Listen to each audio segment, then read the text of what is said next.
Welcome back. In this screencast, we take a look at the formulas that you know and you love and you've committed to memory, and we probably ought to figure out why they're true. Because sometimes we know things, but we don't know why we know things. And so let's do this. This is a square. This is a square, and the area of a square is just side times side, or if you like, side squared, where this is a side and this is a side. Why? Because if we break up the square like into little squares like on our geo board, there's 1, 2, 3 up to S going this way, and 1, 2, 3 up to S going this way. And so there's S rows of S squares, and that's side squared. So the area of a square of any size is the square of the length of one of its sides. This almost makes sense. But what happens when we have a rectangle and that rectangle isn't a square? Well, there's some length and some width, and we take that width and we break it up into 1, 2, 3 up to W, and then we have 1, 2, 3 up to L on the long side. And we break this up into a bunch of little squares. How many squares are there? Well, there are L rows of squares, and there are W squares in each row. There are L rows of W squares. The area of a rectangle is its length times its width.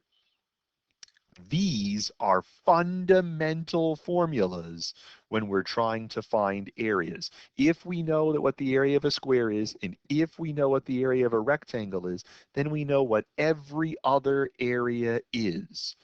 For example, let's do a triangle. Why not? Here's a triangle.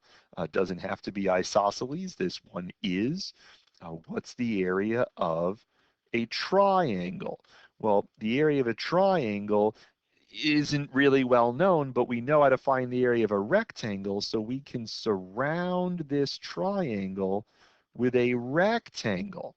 What's the relationship between the rectangle and the triangle? Well, the rectangle is twice as big. How do we know that the rectangle is twice as big? Because we can split the triangle up like this, and there's just as much in as there is out. There's just as much in as there is out. And so the rectangle is twice as big as the triangle. So the triangle is half as big as the rectangle's area, right? We just have to know what that is. Well, the area of a rectangle is length times width. Well, this is not really called the length of a triangle. This is usually called the base of the triangle. And the width of the rectangle doesn't have anything to do with the triangle, except that this width is also this distance here, which is usually called the height. And so the area of a triangle is 1/2 times its base times its height. Why? Because a triangle is half as big as a rectangle. Well, what about this friend of ours? This friend of ours is a trapezoid. How do you find the area of a trapezoid? Well, I don't know. The trapezoid has a base up here called B1, and it's got a base down here called B2, and it's got a height from the top to the bottom, right? Like it's got that. So the question is, how do we relate the trapezoid to a rectangle? Well, we can do that by splitting the trapezoid right at the midsegment. Midpoint here, midpoint here. And then we take this part and turn it around. We turn the B around, right? This B ends up down here, right? So that this is B1. And then we look at this shape down here. Now this shape down here is a parallelogram. Well, we never talked about parallelograms. So let's pause to talk about parallelograms. Here's a parallelogram. How do we connect parallelogram to rectangle? Well, we cut this piece off and move it to here. The area of the parallelogram is the same as the area of this rectangle. Well, I know how to find the area of a rectangle. The area of a rectangle is length times width. The length of the rectangle is the base of the parallelogram, and the width of the rectangle is the height of the parallelogram. So the area of a parallelogram is its base times its height, because the parallelogram is basically a rectangle. So now bring that back up here. The area of the trapezoid is base times height. Well, the base of the parallelogram is B1 plus B2. We took two bases and made one base out of them.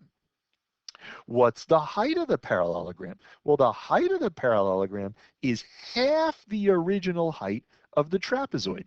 Half the original height of the trapezoid. And so the trapezoid area formula is 1/2 the height times the sum of the bases, because we can turn the trapezoid into a parallelogram, and the parallelogram becomes a rectangle, and we know how to find the area of a rectangle. So let's go down a road that I'm not sure we want to go down. Let's go down this road.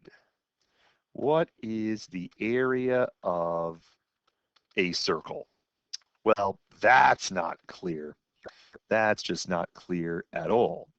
But it might be clear if we tried to find the area of a regular hexagon, because regular hexagons are great. Regular hexagons really break up into a whole bunch of congruent figures.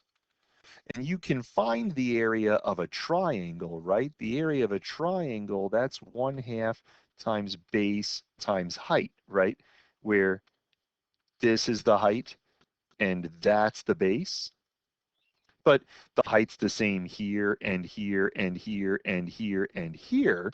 So in this case, the area of the hexagon is 1/2 the height times this base and this base and this base and this base and this base and this base, all the bases, right? What do we call that? That's the perimeter.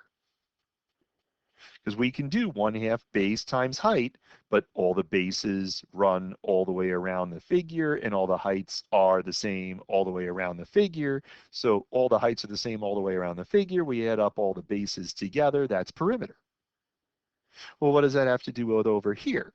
Well, this works just fine if there are 6 sides, but what if there are 12 sides? Well, if there are 12 sides, it's still 1/2 the height and then all the bases, the perimeter altogether. And the more sides you have, the closer it starts looking to this thing. And so to find the area of this thing, well, what's the height? The height is a radius of the circle. So you've got 1/2 the height times the perimeter. Well, what's the perimeter? The perimeter of a circle is its circumference. And this turns out to be pi r squared. So we get the familiar formula for a circle by taking a triangle and running it around a regular figure and then letting that regular figure get bigger and bigger. I hope that teaches you something you didn't know before, and I'll look forward to seeing you in class when we gather.